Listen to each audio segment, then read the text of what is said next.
बच्चा party, welcome to Unacademy once again. मेरा नाम है आकाश और यदि आप क्लास 11th स्टार्ट करने जा रहे हो तो कुछ इंपॉर्टेंट चीजें हैं बेटा जिसके बारे में आज हम डिस्कस करेंगे। बहुत ध्यान से सुनिएगा।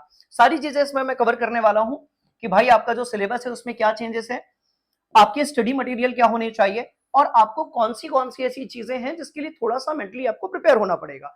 क्योंकि अभी तक यदि आपने क्लास 11th की बुक्स या सिलेबस देखा होगा तो आपको क्लास 10th की रिस्पेक्ट में थोड़ा चेंज नजर आ रहा होगा। 10th तक क्या होता था, जनरलाइज्ड स्टडी होती थी, मैथ्स भी पढ़ते थे, साइंस भी पढ़ते थे, एसएसटी भी पढ़ते थे, ज्योग्राफी पढ़ते थे, हिस्ट्री पढ़ते थे, राइट। सारी चीजें हम थोड़ा थोड़ा पढ़ा कर, सिविक्स पढ़ा करते थे, है ना। बट अब स्पेसिफिकली हमें जो है साइंस पढ़नी है तो उसमें भी हम बात करेंगे सर केमिस्ट्री के बारे में। अब वो कौन सी बातें हैं उस पर आ जाते हैं। चलो भैया, सबसे पहले सर बात कर लेते हैं सिलेबस के बारे में। सर सबसे पहले बात कर लेते हैं किसके बारे में, सिलेबस के बारे में। सारे बच्चे बहुत ध्यान से देखना बेटा। देखो सिलेबस में जो आपके मेन चैप्टर्स हैं, सिलेबस में आपके जो मेन चैप्टर्स हैं वो टोटल तो 9 चैप्टर्स हैं जो आपके फाइनल एग्जाम में आएंगे। फाइनल एग्जाम में आएंगे, कहां पर आएंगे सर, फाइनल एग्जाम में आएंगे।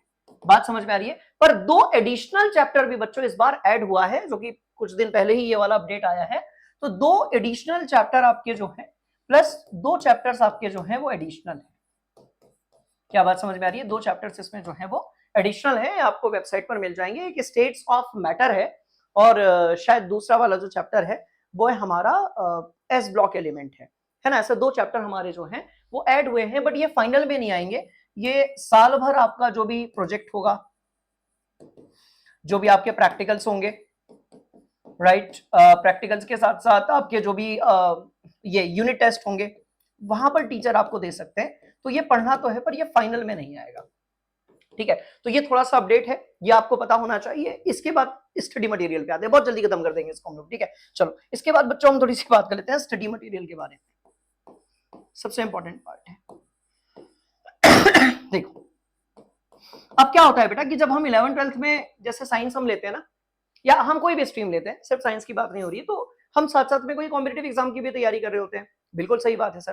तो ना हमको ये बड़ा कंफ्यूजन रहता है कि भाई जेडबलई नीट का कहां से पढ़े, स्कूल का कहां से पढ़े, रेफरेंस बुक भी लेनी होगी क्या, मॉड्यूल्स लगाए नहीं लगाए। स्टडी मटेरियल में एक कंफ्यूजन बहुत सारा होता है और उस कंफ्यूजन को काउंटर करने के लिए आप क्या करते हो, ढेर सारा स्टडी मटेरियल परचेज कर लेते हो, जरूरत से ज्यादा। मतलब उतना कभी प्रैक्टिकली खत्म ही नहीं हो पाएगा। देखो कितनी सारा सिलेबस है और कितनी मोटी मोटी बुक्स है, ये सब पढ़ने के बाद आपको सेल्फ स्टडी भी तो करनी पड़ेगी ना, क्वेश्चंस भी लगाने पड़ेंगे, प्रैक्टिस सेशंस भी आपको देने पड़ेंगे। तो सीधी बात यह है कि जब हम स्टडी मटेरियल की बात करते हैं, राइट, तो देखो दोनों चीजों में मैं आपको बता दे रहा हूं।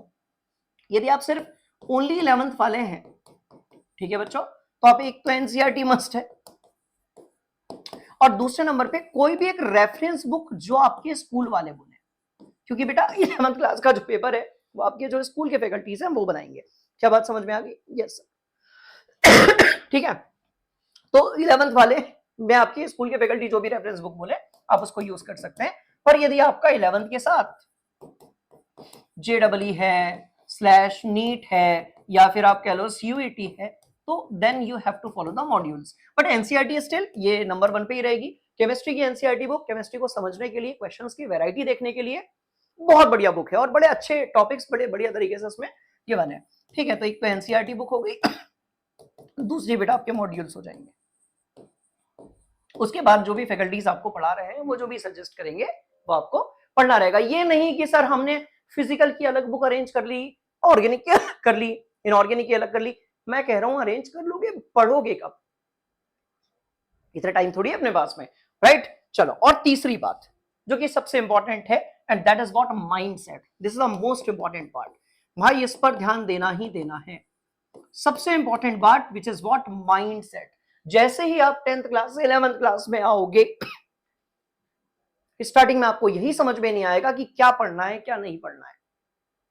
आपको ऐसा लगेगा कि यार हम केमिस्ट्री के अंदर इतनी सारी मैथ्स क्यों पढ़ रहे हैं, फिजिक्स के अंदर इतनी सारी मैथ्स क्यों पढ़ रहे हैं, ये अलग अलग चीजें हम कैसे पढ़ रहे हैं, न्यूमेरिकल्स कहां से आ गए इतने सारे केमिस्ट्री में, क्योंकि 9th 10th में तो न्यूमेरिकल्स होते नहीं है, फिजिक्स में बस होते थे थोड़े बहुत, राइट। तो माइंडसेट इज व्हाट कि इस बार आपको डेप्थ में पढ़ना है।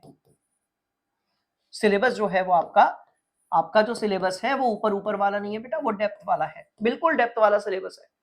वन शॉट से नहीं होगा, लास्ट नाइट वाइट से नहीं होगा लास्ट के 1-2 महीने पढ़ने से भी अच्छा रिजल्ट नहीं आएगा। पास होना अलग चीज है, वो तो आप वैसे भी हो जाओगे, राइट, बट अच्छा रिजल्ट नहीं आएगा। 11th में फेल कोई नहीं होता भाई, सबको प्रमोट करके 12th में भेज देते हैं। बट याद रहे सिलेबस आपका डेप्थ में है तो आपको डेप्थ में स्टडी करनी पड़ेगी। और दूसरी बात which is the most important part, भैया आपको सेल्फ स्टडी करनी ही करनी पड़ेगी। आपने सेल्फ स्टडी स्किप करी, आप चाहे कितना भी पढ़ लीजिए, आप कितने भी प्लेटफॉर्म से पढ़ लीजिए, कितनी भी बुक से पढ़ लीजिए, आप कितनी भी क्लासेस से पढ़ लीजिए, सेल्फ स्टडी करोगे नहीं, टॉपिक की अंडरस्टैंडिंग नहीं आएगी। टॉपिक की अंडरस्टैंडिंग नहीं आएगी, क्वेश्चन नहीं बनेगा एग्जाम में। तो ये चीज अपने को जरूर ध्यान देनी कि self study is the most important part. Sir this is the most important part, इसको स्किप नहीं कर सकते हम। तो ये जो है बच्चों, ये मोस्ट इंपॉर्टेंट पार्ट है। क्या मेरी बात समझ में आ रही है बेटा? तो इसको अपने को बिल्कुल भी स्किप नहीं करना है। ये 3-4 ऐसी चीजें हैं जो बहुत इंपॉर्टेंट है, और नंबर ऑफ क्वेश्चंस की प्रैक्टिस ज्यादा करनी है। क्या है, बहुत सारे टॉपिक आप जीवन में पहली बार पढ़ोगे, तो हो सकता है कि जब आप पढ़ रहे होगे ना, तब टीचर जब आपको पढ़ाएं तो समझ में आपके पूरा आ जाए, बट क्वेश्चन के टाइम पर दिक्कत जा सकती है। तो क्वेश्चंस की प्रैक्टिस जरूर करें। कितने भी अच्छे से आपने पढ़ा हो, नंबर ऑफ क्वेश्चंस आपको जरूर लगाने हैं, ठीक है। Question practice very important. Question practice आप नहीं करोगे, राइट, तो आपके साथ पता है क्या होगा? वही होगा प्रैक्टिस, ठीक, आपके साथ भी वही होगा जैसे मेरे साथ कई बार होता था। भैया क्वेश्चन आया, एग्जाम ब्लैंक हो गया, दिमाग पता ही नहीं चल रहा है करना क्या है भाई, कुछ समझ में ही नहीं आ रहा है। क्वेश्चन की practice is the most important part. क्या ये क्लियर है? सर बिल्कुल क्लियर है। तो ये 3 चीजें बेटा आपको ध्यान रखनी है, बाकी ऐसा कुछ डरावने वाली बात नहीं है, ठीक है। आप यदि कंसिस्टेंट होकर, सिंसियर होकर, बढ़िया तरीके से पढ़ाई करोगे, ऑल इन ऑल आपका बढ़िया रिजल्ट आने वाला है। साथ साथ में एक अपडेट और सुनते जाओ, राइट। ये देखो कितनी बढ़िया चीज बता रहा हूं मैं आप लोगों को। ये हम स्टार्ट कर चुके हैं बच्चों, राइट, ये हम स्टार्ट कर चुके हैं, और ये बैचेस हमारी स्टार्ट होने वाली है, राइट। क्लासेस तो हो गई स्टार्ट 8 अप्रैल से। 8 अप्रैल से जो आपकी शौर्य बैच है बेटा, है ना, 11th के लिए कौन सी बैच है? सर शौर्य बैच है। तो एनरोल करते टाइम ना बड़ा मतलब ध्यान से आपको देखना है कि फुल सिलेबस बैच जो है उस पर आपको एनरोल करना है। टीम यहाँ पर आप देख सकते हो, आपके फेवरेट सुनील सर हैं, निकिता मैम है, निकिता मैम बायो पढ़ाती है, ऑल्दो आप लोग जानते हो बट एक बार फिर भी बता दे रहे जो नए बच्चे हैं। शिवानी मैम है बेटा, ठीक है, मैथमेजिशियन कहते हैं बहुत सारे, शिप्रा मैम है आप जानते ही हैं, और ये मैं हूँ कि मैं केमिस्ट्री पढ़ाता हूँ आप लोगों को, ठीक है। तो ये जल्दी स्टार्ट होने वाली है, इसको स्किप नहीं करना है, और एक प्रॉपर माइंड सेट के साथ आप क्लास 11th स्टार्ट करिए, इसका 12th में आपको बहुत फायदा मिलेगा, ठीक है। तो मिलते हैं भाई अगले लेक्चर में, अगले वीडियो में, क्लासेस में, वन एरियन एकेडमी के साथ। थैंक यू सो मच, जय हिंद एवरीवन।